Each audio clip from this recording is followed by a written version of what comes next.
भाई जगदीप धनखड़ साहब ने उपराष्ट्रपति के पद से देर रात अचानक 21 जुलाई को इस्तीफा तो दे दिया, लेकिन उनके इस्तीफे के बाद देश में विपक्षी नेताओं ने, विपक्षी दलों ने और विपक्षी दलों के समर्थित मीडिया ने ऐसा माहौल बनाकर रखा है कि सरकार के ऊपर, मोदी सरकार के ऊपर एक ऐसी मुसीबत आ गई है कि आज नहीं तो कल मोदी सरकार गिरने वाली है।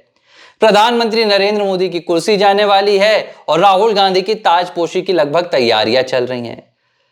जयराम रमेश उन धनखड़ साहब के पक्ष में लंबी लंबी पोस्ट लिख रहे हैं जिन धनखड़ साहब को इसी कांग्रेस के अध्यक्ष ने चेयर लीडर कहकर पुकारा था।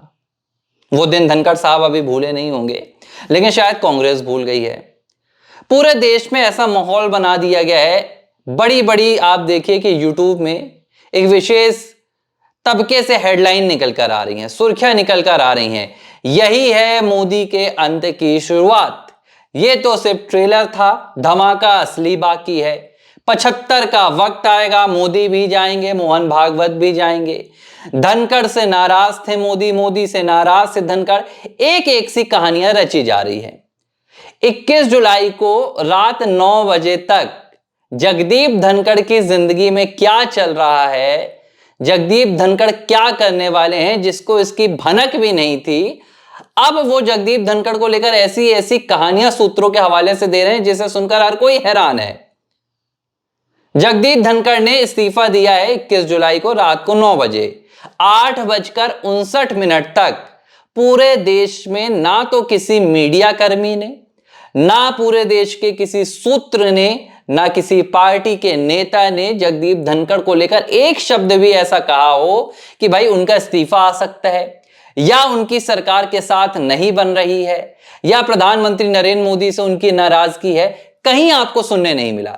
लेकिन जैसे ही इस्तीफा सामने आया, आईटी सेल्स में कहानियां बनना शुरू हो गई। यह आईटी सेल का काम होता है कि भाई कैसे आप एक नैरेटिव सेट करें और किसी भी घटनाक्रम को अपने नजरिए से जनता के सामने पेश करने की पूरी तैयारी करें। एक एक सी कहानियां बन रही हैं। कौन कौन सी कहानियां बन रही हैं वो तो मैं बताऊंगा ही आपको।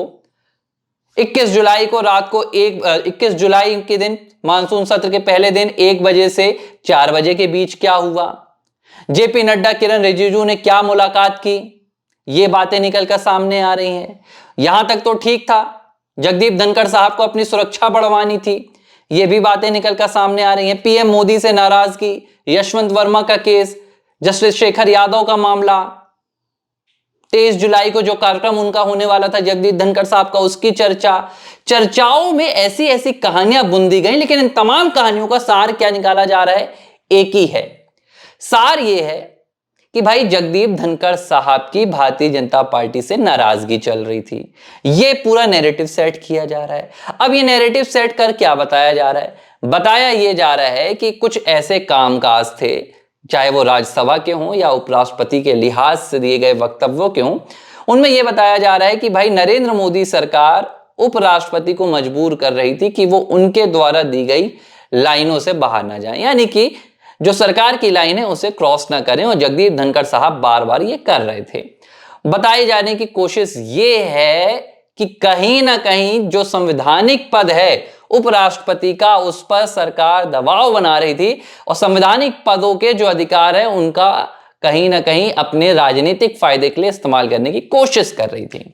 अब आपको कुछ याद आएगा, ये 2025 चल रहा है, अगस्त का महीना आने वाला है, जुलाई का महीना चल रहा है। क्यों उपराष्ट्रपति जगदीप धनखड़ के इस्तीफे से, जो कांग्रेस पार्टी इस्तीफे के पहले तक जगदीप धनखड़ को कोसते कोसते नहीं थक रही थी। याद है राहुल गांधी का वो मोबाइल लेकर जगदीप धनखड़ की टीएमसी नेता द्वारा मिमिक्री करने का वीडियो किस लिहाज से बनाया गया था। लोकतंत्र में उपराष्ट्रपति की इतनी ज्यादा अपमान करने वाली दूसरी कभी तस्वीर उससे पहले नहीं आई थी। ज्यादा दिन नहीं हुए, शीतकालीन सत्र की ही बात थी। चेयर लीडर कहते हैं भैया हमारे कांग्रेस के अध्यक्ष जगदीप धनखड़ साहब को, उन्हें क्या क्या नहीं कहा गया। प्रधानमंत्री नरेंद्र मोदी के सामने वो जाकर झुक जाते हैं। कांग्रेस पार्टी की आज भी आप जाएंगे ट्विटर पर, उनके अगर पुराने पोस्टर दिखेंगे तो लिखकर आएगा कि भैया जगदीप धनखड़ साहब से ज्यादा तो और कोई झुकता नहीं है। ऐसी ऐसी बातें निकल कर आएंगी कि आप सोचकर हैरान हो जाएंगे कि भैया जगदीप धनखड़ साहब से कांग्रेस को और विपक्ष को इतनी तकलीफ क्यों थी। और अचानक ये तकलीफ 21 जुलाई रात 9 बजे के बाद से सहानुभूति में कैसे तब्दील हो गई है, इसकी कहानी दरअसल 2025 से जुड़ी ही नहीं है। इसकी कहानी जुड़ी है 2024 से। और कैसे इस इस्तीफे को कांग्रेस भुनाने की कोशिश कर रही है, लेकिन जो इसकी कहानी होने वाली है वो कांग्रेस को और भी कहीं ना कहीं ले जाकर दलदल में डुबोने वाली है। आप ये समझिए 2024 का जो लोकसभा चुनाव था, कांग्रेस ने एक ही टोन पर पूरा कैंपेन चलाया था, जिसका कहीं ना कहीं उसे फायदा भी मिला था। और यह कैंपेन था संविधान विरोधी।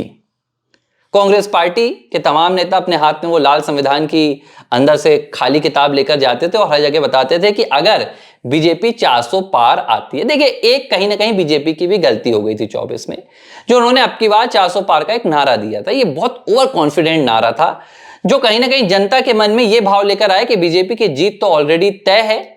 लोग ज्यादा से ज्यादा घरों से नहीं निकले। भैया लोगों ने कहा कि ठीक है यार, हम तो बीजेपी की सरकार बनाना चाहते हैं, सरकार बनकर आ रही है तो मेहनत क्यों करें। लेकिन एक इसका नेगेटिव इफेक्ट ये हुआ, वो विपक्ष ने बताया, खास तौर पर अनुसूचित जनजाति के वर्ग में जाकर, ओबीसी के वर्ग में जाकर, दलितों के वर्ग में जाकर, कि अगर बीजेपी 400 पार लेकर आती है तो यह संविधान बदल देगी और संविधान बदलकर आरक्षण को छीन लेगी। यह संविधान विरोधी जो एजेंडा था कांग्रेस का, ये यूपी में काम किया और देश के कई राज्यों में जनता को भ्रमित करने में काम आया। और जो विपक्ष की सीटें बढ़ी, बीजेपी पूर्ण बहुमत से तीसरी बार सरकार नहीं बना पाई अपने दम पर, वो नतीजा सामने आया। तो अब कांग्रेस को लग रहा है, जब जगदीप धनखड़ साहब ने इस्तीफा दे दिया तो कांग्रेस को लग रहा है कि वही पुरानी टोन को सामने लेकर आया जाए और बीजेपी की जो तस्वीर है प्रधानमंत्री नरेंद्र मोदी की, वो ये दिखाने की कोशिश की जाए कि देखिए कैसे बीजेपी के लोग, कैसे भारतीय जनता पार्टी की सरकार संवैधानिक पदों पर बैठे व्यक्तियों का इस्तेमाल करती है और उन पर दबाव बनाती है। यह दिखाकर जनता को यह बताने की कांग्रेस कोशिश कर रही है कि बीजेपी लोकतांत्रिक पार्टी नहीं है और अपने फायदे के लिए संवैधानिक पदों का इस्तेमाल कर रही है। और इस पूरी कवायद के लिए कांग्रेस पार्टी पूरी मेहनत कर रही है। अब आप एक बात समझिए, आज जो थ्योरी बताई जा रही है मीडिया चैनल्स में, आप देखेंगे कुछ विशेष मीडिया चैनल है जिनके सूत्र अचानक ऐसी ऐसी खबरें लेकर आ रहे हैं, समझ में नहीं आ रहा है कि 21 जुलाई को रात 9 बजे तक ये सूत्र क्या खाना खाकर सो गए थे, इन्हें कोई खबर नहीं थी। एक सूत्र कह रहे हैं, एक मैं चैनल में देख रहा था, वो चर्चा कर रहे हैं कि भाई जगदीप धनखड़ साहब इसलिए नाराज थे क्योंकि जगदीप धनखड़ साहब अपनी सुरक्षा में काफिला जो है सुरक्षा गाड़ियों का वो बढ़वाना चाहते थे और सरकार ने इनकार कर दिया, तो जगदीप धनखड़ साहब नाराज थे।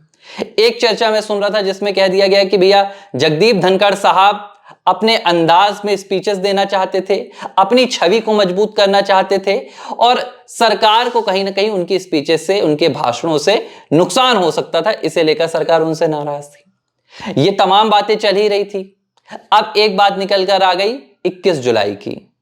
जेपी नड्डा ने सदन में कह दिया कि भैया मैं जो कहूंगा वो रिकॉर्ड में जाएगा। जगदीप धनखड़ साहब इससे नाराज हो गए, उन्होंने इस्तीफा दे दिया। एक बात निकल कर आई जस्टिस यशवंत वर्मा के इस्तीफे की, माफ कीजिएगा महाअभियोग की, कि भाई जस्टिस वर्मा का जो महाअभियोग है सरकार लोकसभा में लाने की तैयारी कर रही थी, विपक्ष ने अपने 63 सांसदों का साइन कर राज्यसभा में प्रस्ताव ले आया, सरकार को यह बात पता नहीं चली। जब यह बात निकल कर सामने आई सरकार ने नाराजगी जताई, नाराजगी हुई तो सरकार ने इस्तीफा मांग लिया, बीजेपी ने, धनखड़ साहब ने इस्तीफा दे दिया। एक ये थ्योरी भी चलाई जा रही है। और एक बड़ी हास्यास्पद जो कहानी है वो यहां पर प्लॉट की जा रही है एनआईटी सेल के द्वारा। वो ये प्लॉट की जा रही है कि भाई जगदीप धनखड़ साहब के खिलाफ कांग्रेस और विपक्ष लगातार आरोप लगाता आया है कि ये तो भारतीय जनता पार्टी के स्पोक पर्सन है, ये संवैधानिक पद पर बैठकर भी सरकार का समर्थन करते हैं और विपक्ष को दबाते हैं। तो धनखड़ साहब अपनी इस छवि को सुधारना चाहते थे और कांग्रेस के साथ नजदीकियां मजबूत कर रहे थे और इसीलिए उन्होंने कांग्रेस को यह पहला मौका दे दिया कि ठीक है भैया आपका प्रस्ताव स्वीकार कर लेते हैं। और इसके बाद उन्होंने कहा कि भैया सरकार का प्रस्ताव है, मैं अपने संवैधानिक कर्तव्यों से बाधित हूं, इसलिए मैंने ऐसा किया। ये तमाम थ्योरीज यहां पर गढ़ दी गई। अब इन थ्योरीज को गढ़ने वालों से मेरे कुछ सवाल हैं जो मैं यहां पर पूछ लेता हूं। जगदीप धनखड़ साहब एक ऐसे नेता हैं जिन्होंने कांग्रेस पार्टी में भी रहकर राजनीति की है, जनता दल में रहकर भी राजनीति की है। 2003 में उन्होंने भारतीय जनता पार्टी का दामन थामा था। उसके बाद 2019-20 में उन्हें बंगाल का गवर्नर बनाया गया। यहीं से जगदीप धनखड़ राजनीति की सबसे ज्यादा सुर्खियों में आए थे। बंगाल में ममता बनर्जी सरकार ने जगदीप धनखड़ के साथ जो जो किया वो आज भी जगदीप धनखड़ याद करते हैं तो कहीं ना कहीं सहर जाते हैं। लेकिन उन्होंने पश्चिम बंगाल की मुख्यमंत्री ममता बनर्जी के साथ तमाम विवादों के बावजूद पश्चिम बंगाल की कानून व्यवस्था के साथ समझौता नहीं होने दिया। पश्चिम बंगाल की जो संवैधानिक व्यवस्थाएं हैं उनके साथ समझौता नहीं होने दिया था, डटकर मुकाबला किया था। बहुत बार दबाव बनाया गया कि जगदीप धनखड़ साहब वहां से चले जाएं, इस्तीफा दे दें, तमाम चीजें कर दें, लेकिन उन्होंने पश्चिम बंगाल में रहकर, जहां पर भैया ऐसी राजनीति चलती है कि अगर आपने ममता बनर्जी के खिलाफ बोलने की कोशिश की तो क्या से क्या हो जाता है, वहां पर जगदीप धनखड़ साहब पीछे नहीं हटते हैं। इसके बाद जगदीप धनखड़ साहब को उपराष्ट्रपति बनाया जाता है साल 2022 में। तब दूसरे समीकरण थे। अब एक बात बताई जा रही है कि जगदीप धनखड़ साहब भाजपा के दबाव में आ गए और भाजपा के कहने पर इस्तीफा दे दिया। मैं इस पर दो बात बोलूंगा। एक बात तो यह कि जगदीप धनखड़ इस प्रवृत्ति के नेता हैं जो अपनी बात हर बूते पर रखने का मादा रखते हैं, हर हाल में रखने का मादा रखते हैं, और वो इस तरह के नेता नहीं है कि सरकार ने अगर दबाव बनाया तो वो अचानक इस्तीफा देकर चले भी जाएंगे। ये लड़ने वाले नेता हैं, ये जाट नेता थे। जगदीप धनखड़ ने बहुत ही निम्न स्तर से ऊपर जाकर ये ऊंचाइयां हासिल की, उपराष्ट्रपति पद तक की। और जो व्यक्ति सरकार को सामने से कह सकता है भरे मंच से, आप इस बात को समझिए, क्या वो व्यक्ति बंद कमरे में सरकार की या भाजपा की किसी बात से इतना आहत हो गया या इतना दबाव महसूस कर दिया कि अपने कार्यकाल से 2 साल पहले उसने इस्तीफा दे दिया? याद होगा आपको, शिवराज सिंह चौहान मंच पर मौजूद थे और ये जगदीप धनखड़ के शब्द थे कि सरकार का एक एक पल भारी जा रहा है, किसान सड़कों पर बैठे हैं, जल्दी कुछ कीजिए। ये है जगदीप धनखड़ जो सरकार को सामने से कहते हैं ये करना है, ये कीजिए। चाहे फिर वो जुडिशरी के खिलाफ बोलने की बात हो, जस्टिस यशवंत वर्मा के खिलाफ बोलने की बात हो, कभी भी ऐसा मौका नहीं आया है कि जगदीप धनखड़ ने किसी से भी समझौता किया हो। तो आज वो सरकार से समझौता कर जाएंगे, ये उनका ना तो स्वभाव है, ना तो इस तरह की उन्होंने कभी राजनीति की थी, ना संवैधानिक पद पर रहते हुए वो इस तरह का बर्ताव सहन करते।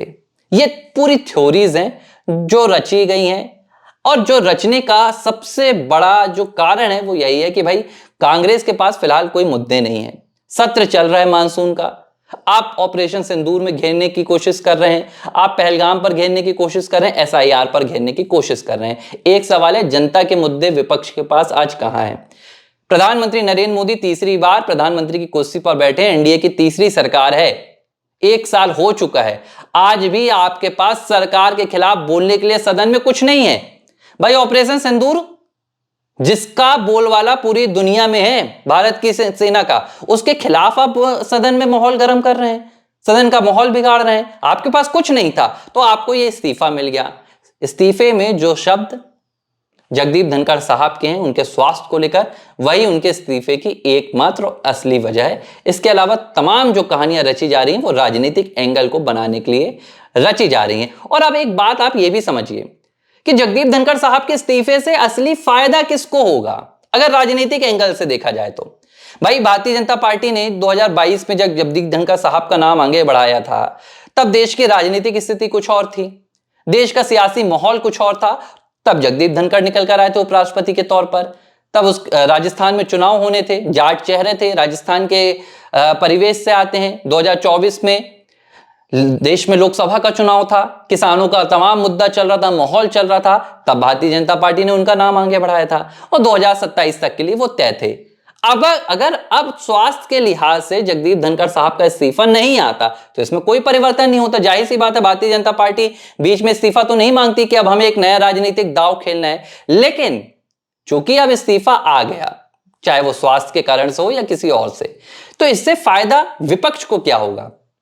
विपक्ष के पास कोई फायदा नहीं है। यह जो बात विपक्ष उठा रहा है कि उन्होंने इस्तीफा क्यों दिया, उसके क्या कारण थे, इससे जनता को कोई लेना देना नहीं है।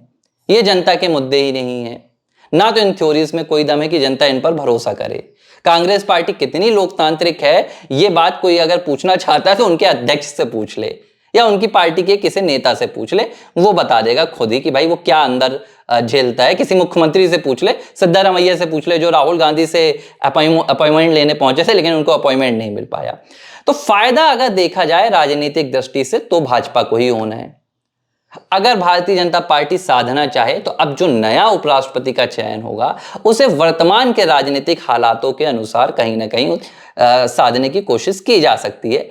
फिलहाल बिहार में चुनाव है, अगले साल पश्चिम बंगाल में चुनाव है, केरल में चुनाव है, देश का क्या मिजाज है, तीसरी बार नरेंद्र मोदी सरकार में भी क्या चल रहा है, इन तमाम समीकरणों को देखते हुए भारतीय जनता पार्टी के लिए एक बूस्टर के तौर पर यह इस्तीफा एक नया काम करेगा। तो विपक्ष को तो इससे कोई फायदा भी नहीं है, लेकिन वही है ना भाई कि जैसे 99 सीटें कांग्रेस की आ गई, लगातार तीसरी बार लोकसभा के चुनाव में हार हुई, लेकिन एआईसीसी में पटाखे फूट रहे थे, मिठाइयां बट रही थी। आज भी देश नहीं समझ पा रहा है कि जश्न किस बात का मन रहा था। वही हालात जगदीप धनखड़ साहब के इस्तीफे पर हैं। कांग्रेस पार्टी खुश है, विपक्ष खुश है, लेकिन समझ में नहीं आ रहा है कि भैया खुश क्यों है हम, आखिर ये जश्न किस बात का है। और इसी जश्न में कांग्रेस पार्टी डूबी है, लेकिन एक तरफ सरकार है जो अपने कामकाज में लगी हुई है और जो नया चेहरा है उसकी तलाश में जुटी हुई है। एबीसी हिंदी न्यूज, आज ही जुड़िए हर खबर के साथ।